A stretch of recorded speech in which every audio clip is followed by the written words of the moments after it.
اچھا سر، میں آپ سے پوچھوں گا کہ بریفلی مجھے تھوڑا سا نا ایکسپلین کریے گا کہ شوگر والے جو مریض آتے ہیں، شوگر والے مریض ہیں، ہائپر ٹینسیو جو پیشنٹس ہوتے ہیں یا جو سی ایل ڈی والے پیشنٹس ہوتے ہیں، ان کی طاقت قوت مدافعت کم ہو جاتی ہے، ان میں کیا کیا مسئلے مسائل تولیدی نظام سے ریلیٹڈ اور سیکشول ڈیزائر سے ریلیٹڈ آتے ہیں اور ان کو کس طرح ڈیلیور کیا جاتا ہے؟ جی ڈاکٹر صاحب 3 بڑے کوشچن پوچھ لیا آپ نے. سر میری کوشش ہے کہ سارے ٹاپکس کلیئر ہو جائیں جو میرے ذہن میں سوال ہیں یا جو یہ ان پبلک پہ کے سوال ہوتے میری ہیں. علیحدہ 10 منٹس کی ویڈیوز موجود ہیں. اریکٹائل ڈس فنکشن ڈیو ٹو ڈائبٹیز، یہ اتنا بڑا ٹاپک ہے، اتنا بڑا ٹاپک ہے کہ میں پورا دن بولتا رہوں گا. نہیں، آپ مجھے تھوڑا سا مختصر سا بتائیں گے. باقی میری ناظرین سے گزارش ہے کہ ان کا جو بھی سوال ہے، کچھ بھی وہ زیادہ سننا چاہتے ہیں یا سمجھنا چاہتے ہیں تو آپ کی ویڈیوز یوٹیوب پہ موجود ہیں. میں یہاں پہ چونکہ سر میری فیلڈ بھی ایسی ہے، میں ایز اے جنرل پریکٹیشنر بھی کام کرتا ہوں، اور میں چونکہ میری چائلڈ اسپیشلسٹ ہوں، تو اس سے ریلیٹڈ نا میرے پاس پیشنٹس آتے ہیں بہت زیادہ.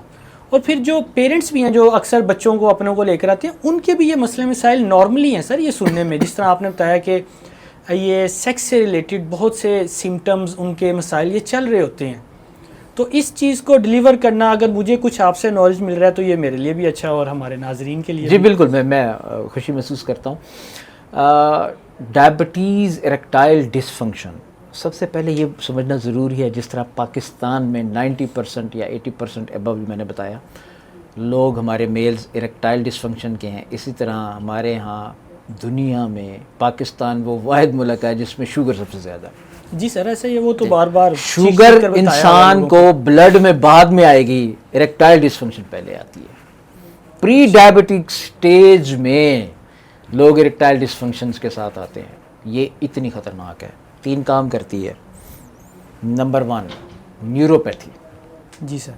پینائل نروز اینڈ نروز ہیں، پینائل آرٹری اینڈ آرٹری ہے، آپ جانتے ہیں میڈیکل لینگویج. نمبر 3 آپ کا بلڈ فلو، یعنی وہ کتنا کم ہو جاتا ہے. ٹھیک ہے جی. ان تینوں کی وجہ سے اریکٹائل ڈس فنکشن ہر ڈائبٹیز والے کو 200% ہے، ماننے کو تیار کوئی نہیں. جی سر. ڈائبٹیز بعد میں ہوتی ہے. میں پہلے کہتا ہوں کہ آپ کو اریکٹائل ڈس فنکشن ہے، پھر لوگ مان بھی جاتے ہیں. یہ اتنی خطرناک ہے کہ اس کا سب سے پہلا شکار آپ کی اریکشن اور میل فنکشن ہوتا ہے. اور انفارچونیٹلی میرے پاس 100% ڈیڈ نروز، ڈیڈ آرٹریز کے ساتھ جب لوگ پریزنٹ کرتے ہیں تو پوری دنیا میں ایک ہی واحد حل ہے، وہ ہے پینائل امپلانٹ. جی سر. سرجیکل. تو یہ بہت مشکل کام ہے. میری گزارش ہے تمام ڈائبٹیز والوں سے، میلز، کہ آپ جتنا جلدی ہو سکے اس کا ٹریٹمنٹ انڈرولوجسٹ سے کرا لیں. اور اس کا ٹریٹمنٹ آج کی دنیا میں صرف اور صرف استھیٹک انڈرولوجی ہی ہے. اس کے علاوہ ابھی تک اس کا کوئی خاص ٹریٹمنٹ جو آپ کی باقی میڈیسن ہے اس میں نہیں ہے.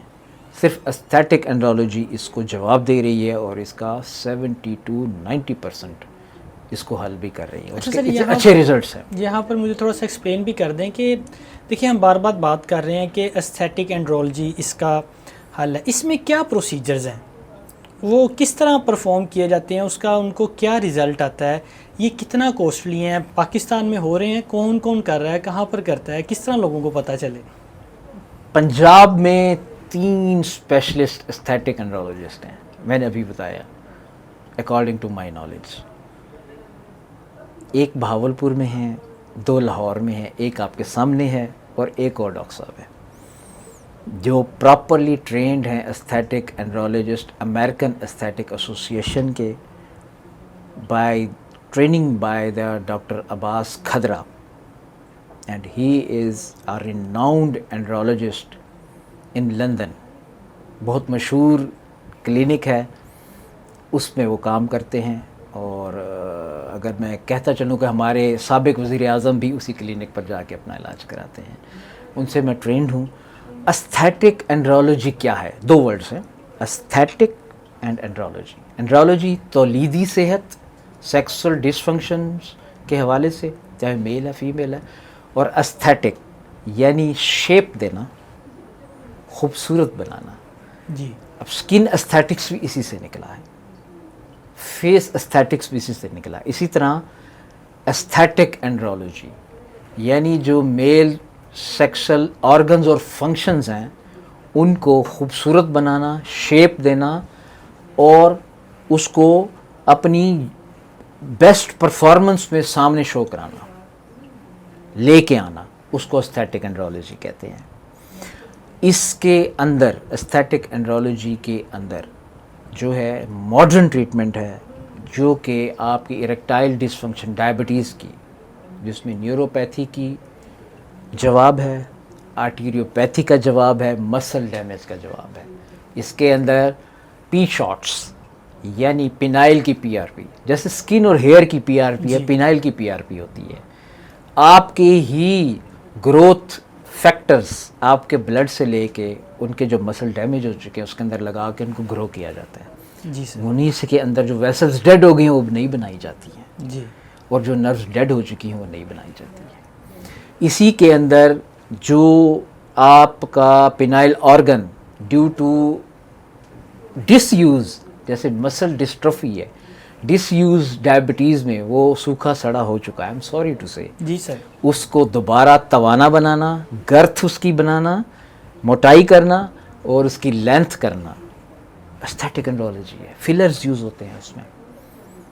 فلرز ہمارے پاس پاکستان میں کوریا کے اویلیبل ہیں, ایون کہ پیرس اور فرانس کے بھی ہیں, لیکن of course they are very costly. عام اگر میرے سے آپ پوچھا جائے کہ ٹریٹمنٹ جو استھیٹک اینڈرولوجی کا ہے, جو چاہے پینائل لینتھ اور گرتھ کا ہے, جی سر, یا پھر پری میچور ایجیکولیشن, حیران کن بات, پری میچور ایجیکولیشن کا واحد حل استھیٹک اینڈرولوجی ہے. کوئی اور ٹریٹمنٹ آج تک دنیا میں نہیں ہے. اور میرے پاس happy customers with 90% above results ہیں, اور وہ بھی فلرز موجود ہیں ہمارے پاس, کوریا کے موجود ہیں. اگر آپ میرے سے اس کی ایوریج کاسٹ پتہ کریں تو 2 سے 3-4 لاکھ کے درمیان یہ ایوریج کاسٹ اس کی پڑتی ہے, اور patient is happy and so happy کہ وہ کہتے ہیں کہ آج تک ہم نے 30 سال اس کے پیچھے لگائے, لیکن جو اس نے کر دیا وہ کر دیا. کیونکہ aesthetic andrology non surgical, safe and speedy, یہ 3 جواب دیتا ہے.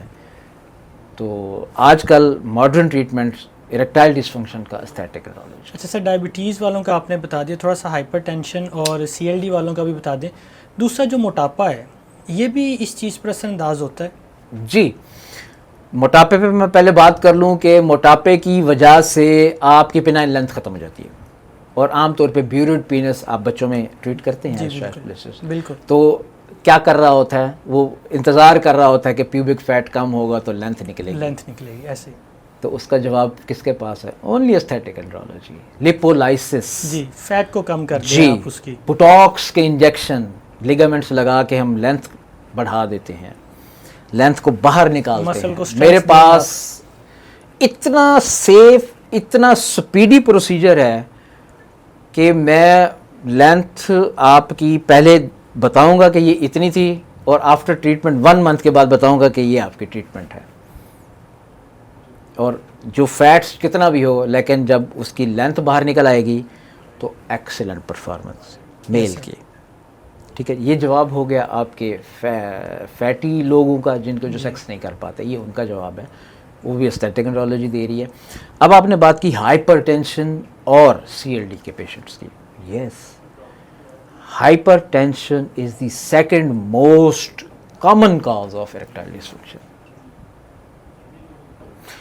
جتنی بھی ہائپر ٹینسو دوائیاں ہیں, جب وہ ہائپر ٹینشن کے پیشنٹ یوز کرتا ہے تو وہ بلڈ فلو کو کم کرتے ہیں. سر اس پہ بھی بڑا لوگ پوچھتے ہیں, سب سے پہلے جن کو پتہ ہوتا ہے, جنہوں نے ادھر ادھر سے سنی ہوتی ہیں باتیں کہ ڈاکٹر صاحب میں دوائی کھاواں گا تو مینوں مسئلہ تو نہیں ہوئے گا. جی, اب یہ جو سوشل میڈیا اور تھوڑی ایجوکیشن سے لوگوں کو سمجھ آئی ہے کہ میں نے 2-3 سال ہائپر ٹینشن کی دوائی کھائی تو اوپر سے سیکس زیرو ہو گیا ہوا ہے, تو بیسیکلی وہ آپ کی دوائی کر رہی ہوتی ہے. اسٹیٹنز کے بارے میں بھی کہا جاتا ہے. جی بالکل, میں یہی آپ کو عرض کرنا چاہ رہا ہوں کہ جو ہائپر ٹینشن یا بلڈ پریشر کی دوائی ہے وہ آپ کے بلڈ فلو کو اڑا رہی ہے, کم کر رہی ہے. بلڈ فلو گیا تو پھر آپ کی اریکشن بھی گئی.